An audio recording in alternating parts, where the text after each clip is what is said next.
A voice for change at the state capitol, how AARP South Dakota is fighting for you.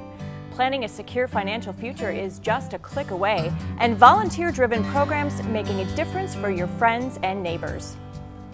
Are you aware of all the things AARP South Dakota does in your community and on behalf of those 50 plus?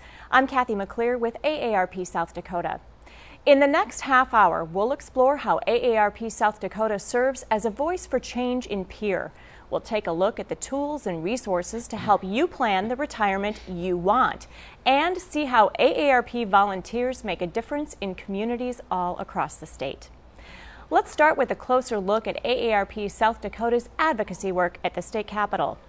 Each year during the South Dakota legislative session, AARP South Dakota invites volunteers to participate in Lobby Day. Volunteers board buses in all corners of the state and make the trip to Pierre wearing those signature red vests. The group is easily recognized as a force for social change. Volunteers spend the day meeting with lawmakers to share their concerns about key issues. And the day ends with an opportunity to be recognized from the floors of the House and the Senate and to watch the legislature in action. Joining me now to talk more about the work AARP does on behalf of all South Dakotans 50 plus is Associate State Director for Advocacy, Sam Wilson, and our Volunteer State President, Pat Gross. Well, Pat, let's talk with you first. What does it really mean to have a voice like AARP at the state capitol in Pierre, working on behalf of those 50 plus? Well, actually, Kathy, there are very few organizations in South Dakota that are advocating for our aging population. With our staff and our 13,000 volunteers representing our 100,000 members in South Dakota, we've become a very effective voice on these critical issues. And having a presence in Pierre assures our members that their issues will be dealt with and will be heard.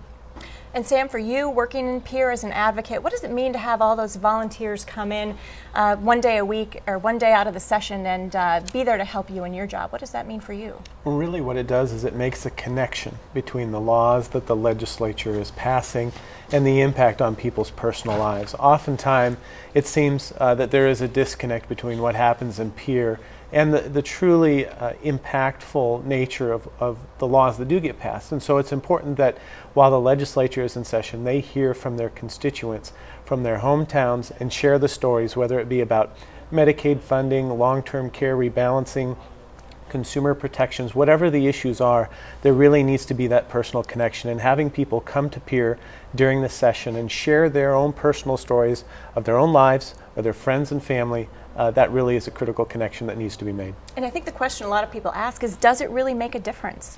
It absolutely matters. You know, I talk about making the connection between policy and people's lives, but these are also constituents of these legislators back home. And that's one of the most powerful parts of AARP is that we're certainly not afraid to let legislators know we're watching you and the actions that you take in Pierre. And people really feel that that's an important thing for constituents to have a voice in the legislative process. And that's something that AARP really finds itself as a key sort of connector of both lawmakers and folks back home. Session in South Dakota is very short, 40 days, and to have people come just one day out of that short session, what do people need to do beyond that to really have an impact?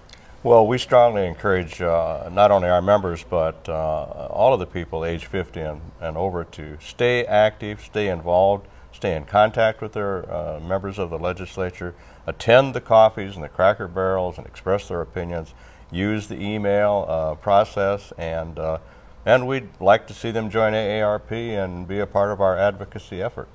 And Sam, we know that your work as an advocate doesn't end when the session ends. What do you do beyond that to keep making a difference for people 50 plus in South Dakota? You know, oftentimes when the legislature, when the final gavel drops in Pierre, they think that the legislative process is over.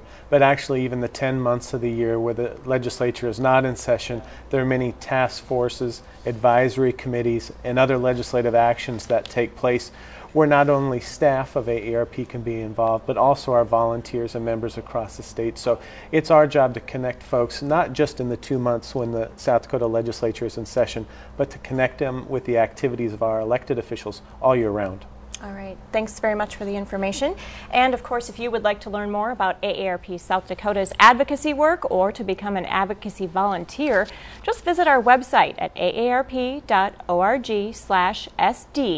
or of course you can email us at sdaarp@aarp.org, or call us toll free at 1-866-542-8172. We'll be right back. I'm very attuned to what AARP stands for in terms of protecting the lives and the security of people 50 and older. We work all of our lives, and I think it's extremely important that we take care of people, their financial needs, their health needs, their social needs, and I consider AARP the preeminent organization in this country that is a strong advocate for those people. One of the things that has always impressed me about AARP is the quality of the research that's done, the publications that are made available, the distribution of that material. It's just first class. And I believe that is at the national level as well as at the state and local levels, that it's just quality organization. For me, it's been an opportunity to enhance my quality of life by keeping me involved in my community, keeping me involved in some kind of a dialogue in our state about current and contemporary issues.